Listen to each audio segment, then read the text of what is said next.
تیسری ایک اور روایت جس کو حضرت ابو طفیل رضی اللہ تعالی عنہ نے روایت کیا ہے، یہ جلیل القدر صحابی ہیں، بلکہ صحابہ میں سب سے آخر میں وصال ان کا ہوتا ہے، 110 ہجری میں ان کا انتقال ہوتا ہے، حضور کے وصال کے پورا 100 سال بعد۔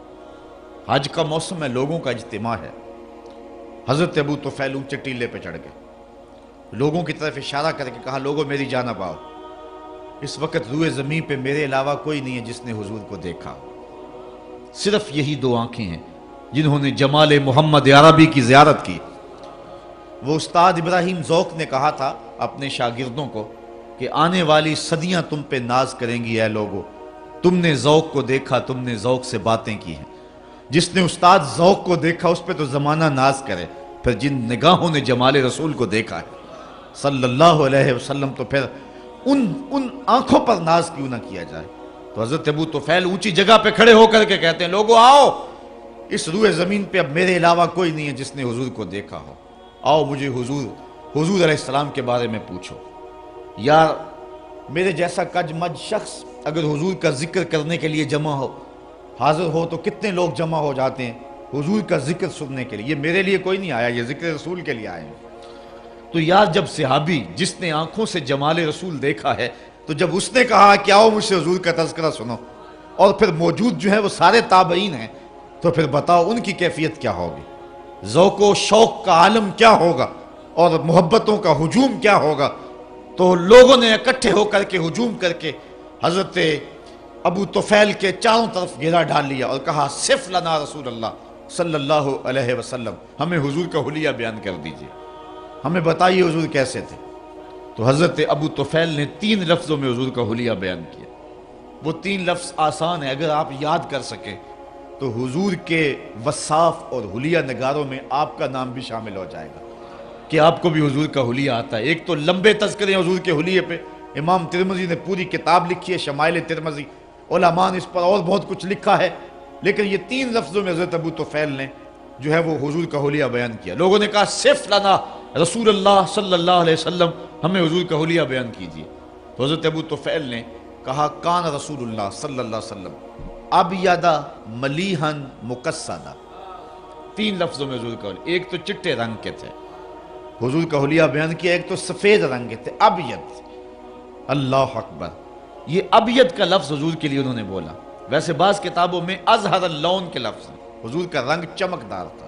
ام معبد نے جو حضور کا حلیہ بیان کیا ہے تو اس کے لفظ ہیں، رأیت رجلا ظاہر الوضاعت، میں نے ایک ایسا شخص دیکھا جس کا چہرہ نکھرا ہوا تھا۔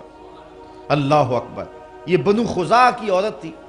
ہجرت کی رات حضور علیہ السلام اس کے مکان کے قریب سے گزرنے لگے تو بھوک کی جو ہے وہ شدت حضور کو محسوس ہوئی، تو یہاں رکے اور اس کو کہا کہ اگر کچھ ہے ہمارے تو ہمیں پیش کرو۔ تو اس نے کہا کہ میں ایک دیہاتی عورت ہوں اور ایک عرب خاتون ہوں، عربوں کے ہاں مہمان آ جائے وہ تو سب کچھ لٹا دینے کے لیے تیار ہوتے ہیں، اور پھر مہمان بھی اتنے سونے آ جائیں۔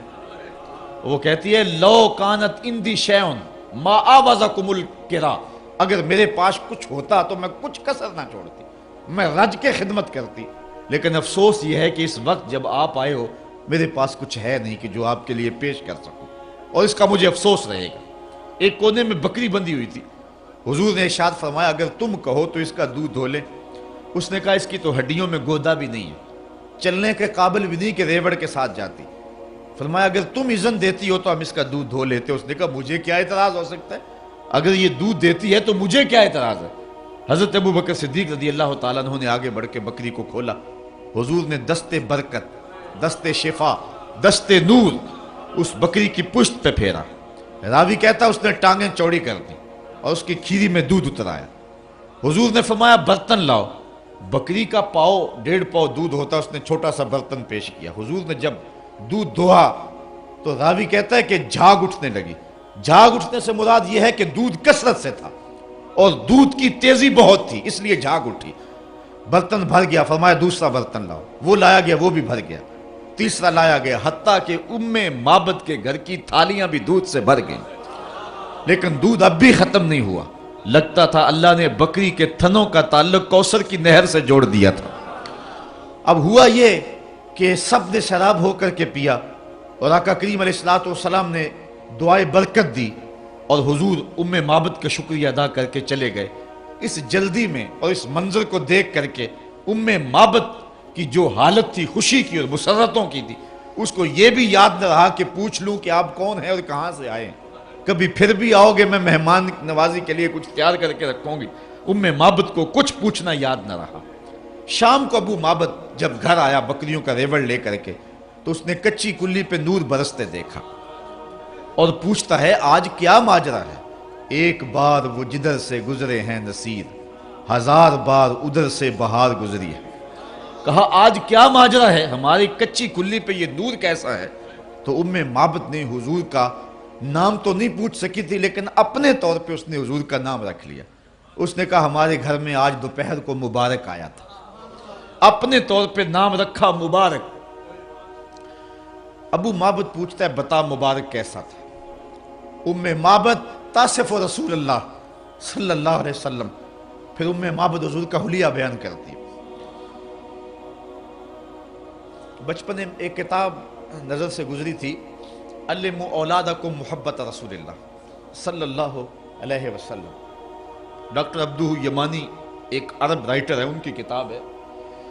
تو میرا خیال ہے مجھے یاد پڑ رہا ہے کہ میں نے عربی میں پہلی کتاب یہی پڑھی تھی، تو اس میں ام معبد کا جو ذکر کیا ہے نا، تو اس نے اس کا جو عنوان قائم کیا ہے، ام معبد کی حدیث کا جو عنوان قائم کیا ہے، وہ میری زبان سے نکلا تو مجھے پرانا دور یاد آ گیا، یہی اس نے عنوان مقرر کیا، ام معبد تصف رسول اللہ صلی اللہ علیہ وسلم۔ اتنا خوبصورت عنوان اس نے رکھا ہے، وہ جو ہیڈنگ دیا اس نے وہ یہ ہے، ام معبد تصف رسول اللہ۔ وہ کہتا ہے ام معبد حضور کا حلیہ بیان کرتی ہے۔ اب اس کے نیچے ساری حدیث بیان کی، تو ام معبد نے کہا کہ اے میرے شوہر میں کیا بتاؤں وہ مبارک کیسا تھا؟ رأیت رجلا ظاہر الوضاۃ، میں نے ایسا شخص دیکھا کہ جو بالکل چمکدار چہرے والا تھا، وسیم کسیم، خوبصورت تھا، خوب رو تھا، وفی عینیہ داج، اس کی آنکھوں میں جو ہے وہ سیاہی تھی۔ ایک ایک حضور کے عضو کا تذکرہ کیا، لیکن اس کے دو لفظ میں آپ کے سامنے رکھوں گا اور آج کی مجلس میں آنے کا مل پڑ جائے گا۔ دو لفظ ہے لیکن حد کر دی اس نے۔ ام معبد نے کہا میرے شوہر میں کیا بیان کروں وہ کیسا تھا؟ اس کا حلیہ دو لفظوں میں سن لو۔ کہتی ہے ام معبد اپنے شوہر کو، کہتی ہے ابہ الناس احسنہ من بعید و اجملہ من قریب۔ میرے شوہر میں کیا بتاؤں وہ کتنا سونا تھا، وہ اتنا سونا تھا جب دور سے آتا تھا تو سونا لگتا تھا، جب نیڑے آ گیا تو اور سونا لگتا تھا۔ کچھ لوگ ہیں دور سے اچھے لگتے ہیں، قریب سے بھلے نہیں لگتے، اور اس میں اس نے صرف حضور کا حلیہ بیان نہیں کیا، حضور کی سیرت بھی بیان کی۔ بہت کچھ لوگ دور سے اچھے لگتے ہیں، رشتہ داری کر کے دیکھو تو پتہ چلتا ہے کیا، دور سے بھلے لگتے ہیں، قریب آئیں تو کچھ اور ہوتا ہے۔ وہ کیا کسی نے کہا تھا اس کے لہجے میں یوں تو برف تھی لیکن جو چھو کے دیکھا تو ہاتھ جل گئے۔ دور سے بھلے اور قریب آئیں تو کان پھٹتے ہیں اور دور سے ڈھول سہانے دکھائی دیتے ہیں۔ کچھ لوگ دور سے سونے لگتے ہیں، کچھ قریب سے سونے لگتے ہیں، اور کچھ نہ دور سے سونے لگتے ہیں نہ قریب سے سونے۔ اس نے کہا لیکن یہ ایسا تھا کہ دور تھا تو سونا لگتا تھا، قریب آیا تو اور سونا لگتا تھا۔ اللہ اکبر، حد کر دی ام معبد نے۔ اچھا، ابو معبد روزانہ شام کو جب بکریوں کا ریوڑ لے کر کے آتا ہے اور ام معبد کھانا لے کر کے آتی ہے اپنے شوہر کے لیے، تو ام معبد جب کھانا پیش کرنے لگتی ہے تو ابو معبد کہتا ہے کھانا رہنے دو، کھانا بعد میں کھائیں گے، پہلے مبارک کی باتیں تو سناؤ۔ روزانہ ان کے گھر میں مبارک کی باتیں ہوتی ہیں۔ اگر اس کو میں سادے لہجے میں کہہ دوں، شاہ صاحب کہہ رہے تھے سادہ معجزہ، سادے لہجے میں کہوں یا سنی لہجے میں کہہ دوں تو روزانہ ان کے گھر میں محفل میلاد ہوتی ہے، چونکہ حسن محمد کے قصیدے پڑھنا ہی تو محفل میلاد ہے نا۔ اللہ اکبر۔ تو ابو معبد جب آتا ہے شام کو ریوڑ لے کر کے، ام معبد بکریاں لے کر کے آتی، وہ روٹی لے کر کے آتی ہے، کھانا لے کر کے آتی ہے، ابو معبد کہتا ہے کھانا بعد میں کھائیں گے، پہلے مبارک کی باتیں سناؤ۔ روزانہ ان کے گھر میں مبارک کا ذکر چلتا ہے۔ کبھی کبھی وہ بچہ بھی بولتا ہے امی مبارک نے یوں ہاتھ رکھا تھا اور اس طرح بکری نے ٹانگیں چوڑی کر دی تھی۔ ابو معبد کہتا ہے کبھی مبارک پھر پلٹ کے آیا، میں اب بکریاں دور نہیں لے کے جایا کروں گا، ان آس پاس پہاڑوں میں رہوں گا، جب بھی کبھی مبارک آئے تو بچے کو دوڑا دینا، دیر نہ کرنا، میں بھی مبارک سے ملنا چاہوں گا۔ اچھا، ابو معبد بکریاں لے کے گیا ہوا ہے، معبد گھر کا سودا سلف لینے کے لیے قریبی بستی میں گئی، سودا نہیں مل رہا، چلتے چلتے آگے چلی، چلتے چلتے مدینہ منورہ پہنچ گئے۔ بازار میں سودا خرید رہی تھی کہ حضرت ابو بکر صدیق گزرے رضی اللہ تعالی عنہ۔ معبد نے تو نہیں دیکھا، لیکن بچے نے